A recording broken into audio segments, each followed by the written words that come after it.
Magandang gabi po mga kababayan. Ako po'y nagbabalik para sa isa na namang mahalagang pag-uusapan. Iwan muna po natin ang ating issue sa ating bansa. Lipat po tayo sa kaibigan natin daw. Or kaibigan ni dating Pangulong Duterte. Let's go to China. Alam niyo po mga kababayan, tingin ko po dinidinig ang ating mga dasal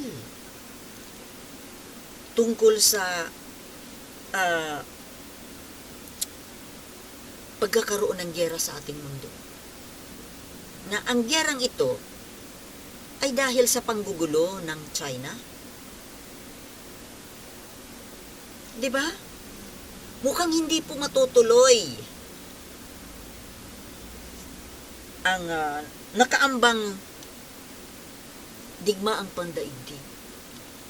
Dahil mukhang hindi po matutuloy ang paglusob ng China sa Taiwan, na isa po sa pwedeng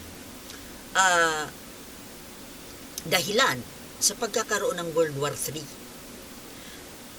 At kung hindi man po Taiwan, ay pwedeng itong gulo sa South China Sea. China again against the ASEAN nations, lalo na yung Pilipinas. Di ba ga po? O ngayon, paano ko po nasabi na mukhang hindi na matutuloy itong mga nakaambang kaguluhan? Dahil po, sa totoo lang po kasi, ang may pasimuno po ng mga kaguluhang ito ay walang iba kundi yung best friend ni Tatay Diggs, si Xi Jinping. Diba, kahit na yung mga nakaraang mga presidente na komunista rin, nakaraang mga leaders ng mga komunista, naging kaibigan pa nga yun ng dating Pangulong Marcos. At wala silang binalak na lusubin. Or kahit na yung Taiwan, hindi nila pinapakialaman. Ang inaasikaso lang nila yung kanilang mga issue sa loob ng bansa.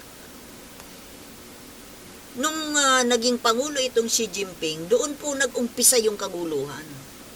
Yung pag-aambisyon niya na bawiin ang Taiwan, kahit ayaw ni Taiwan makisama sa kanila, pinipilit. Sana wag pinipilit kasi hindi naman nga umaasa sa inyo ng ayuda eh. Namumuhay po siya ng sarili. Baka mas masaya pa yung mga citizens ng Taiwan kaysa mga citizens na nasa mainland China. Masaya na sila, kaya sana wag nang pakialaman. Hayaan nyo sila. Ayaw nila sa government ninyo. Kaya wag ninyong hinahaltak pabalik sa inyo dahil ayaw sa inyo. O ngayon, itong si Xi Jinping kasi sobrang ambisyoso na gustong sakupin po ang buong mundo.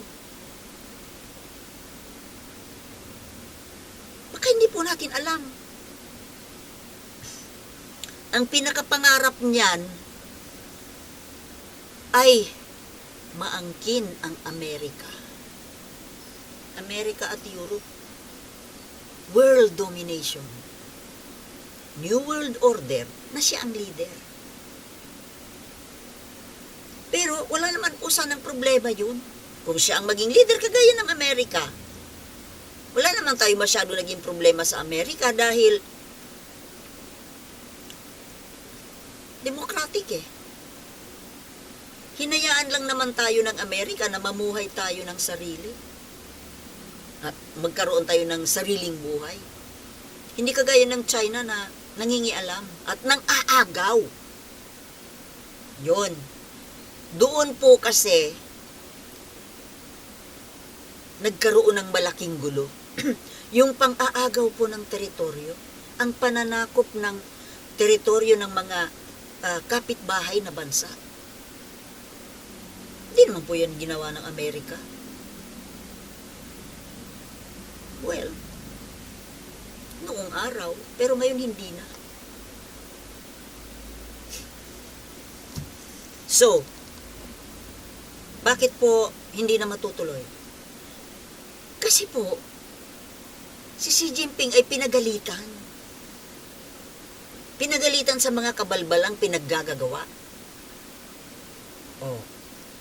Buong akala natin, si Xi Jinping ang pinaka-powerful sa buong China. Hindi pala. Meron pa palang mas powerful sa kanya na nagmamasid lang sa mga ginagawa niya. At ngayon, sa mga nakikita nila na mga kapalpakan na yung ekonomiya ng bansa ng China ay bumabagsak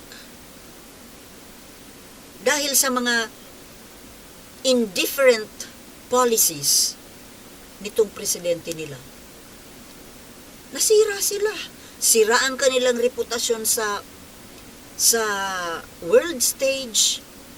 Sira ang pangalan nila. Yung pakikipagrelasyon sa ibang bansa, sira. Maraming ayaw sa kanila. O si Xi Jinping lang naman ang may gusto nun.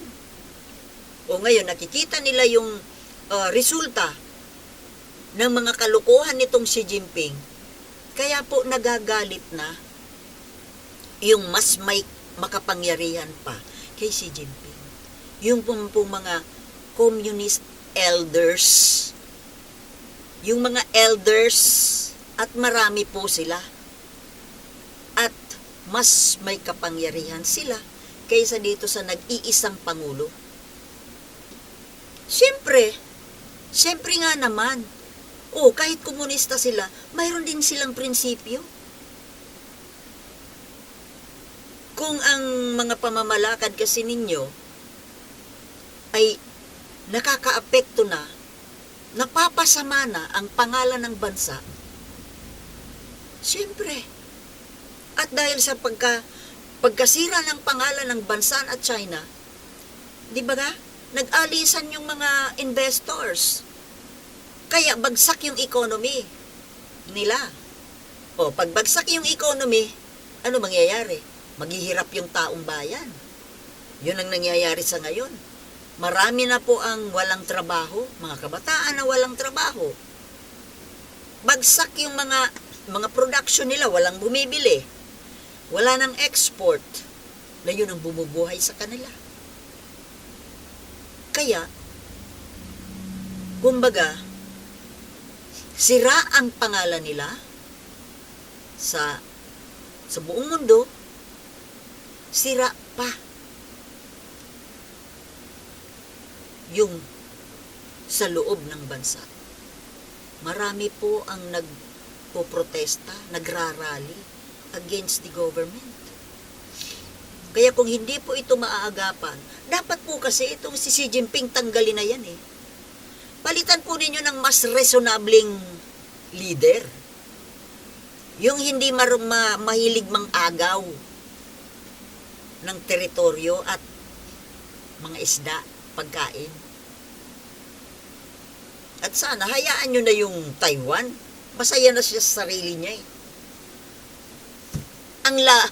Ang luwag-luwag ng teritoryo ng China, pakialam pa yung bulinggit na teritoryo ng Taiwan. Masaya sila. Maligayang namumuhay yung mga Taiwanese. Papayag siguro ang Taiwan na makipag-isa uli sa mainland China kung ang magiging government ay yung government ng Taiwan. At sa palagay ko, mas gugustuhin din naman yan ng mga citizens doon sa mainland China. Dahil kahit na sino gusto demokrasi. Demokrasya po, kahit na yung mga taga Hong Kong, di po ba magulo doon? Dahil nga pinilit silang ibalik sa China. Nasanay sila sa democratic. Tapos ngayon, naging under sila ng komunista. Kaya ito po ang isang malaking kalukuhan na pinag-iisip nitong dating Pangulong Duterte. Kung yung Hong Kong nga ayaw sa China, yung Taiwan ayaw sa China, pero itong si Duterte Gusto tayong gawing probinsya ng China? May sira ang tuktok. Tama hindi? Kung yung mga dating teritoryo nga ayaw bumalik eh. Ayaw magpasakop. Pero tayo, nagpipresenta pa tayo na sakupin mo kami. Gawin mo kaming probinsya. Tarantado. Dapat dito binibiti ng patiwarik eh. Itong matandang to eh. Baliktad ang utak. Kung gusto mo magpa-under ng China, kayo na lang. Davao. Baka gusto ng mga taga Davao. But I doubt it. Sino kayang lukulukong kahit Davaoenyo na magpapa-under sa China? Ha? Daanin nyo muna sa referendum. Malay natin, baka gusto rin ng Davao. Pero, malaking proseso muna po yan. Magpapaalam muna kayo sa national government kung papayag na ipamigay kayo dahil teritoryo kayo ng Pilipinas. Kaya malabo yan. Di ba mga kababayan? Kaya sana po, wag po tayong boboto ng isang Duterte. Kahit kailan, kahit anong posisyon. Dahil mababang posisyon man yan, mayor man yan, pag yan umakyat, magkakaroon na naman tayo ng Pangulo na Duterte o kaya taga-kampo ng Duterte. Maghunos dili kayo. Maawa kayo sa mga sarili ninyo.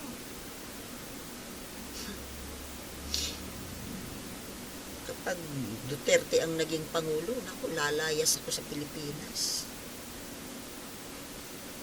Dahil sigurado, ipamimigay tayo, matutuluyan na tayong ipamimigay sa China. Pero, kung mawala man si Xi Jinping sa kanyang posisyon, maganda. At siguro ko naman po ang ipapalit nila sa kay Xi Jinping yung taliwas sa mga polisiya ni Xi Jinping. Di po ba? Sana nga po. Kasi dati nga yung dating Pangulo noon ng China na gustong kumalaban kay Xi Jinping noong eleksyon, ay kinaladkad palabas. Harap-harapan, kinaladkad. Para wala ng kalaban si Xi Jinping. At siya ngang nanalo. O hanggang ngayon. Sana po maging talagang yung kapangyarihan nitong mga communist elders na ito ay talagang mas malakas kaysa dito sa presidente ito. Nag-iisa lang naman siya. Kahit na nga sa military medyo nadidiscontento na rin sila. Kaya sana nga po ganun po ang mangyari, magandang development po yan. Kapag napalitan ang Pangulo ng China na ang pulisiya ay taliwas sa pulisiya ni Xi Jinping, ay magiging matahimik po ang lahat. Tahimik ang paligid. Wala nang mang-aagaw ng teritoryo. Diba? Wish ko lang po. I-wish po natin yan. I-pray po natin yan na sana nga mapalitan ang Pangulo ng China. So hanggang dito na lamang po at maraming salamat sa inyong panunood and see you in my next vlogs. Thank you for watching.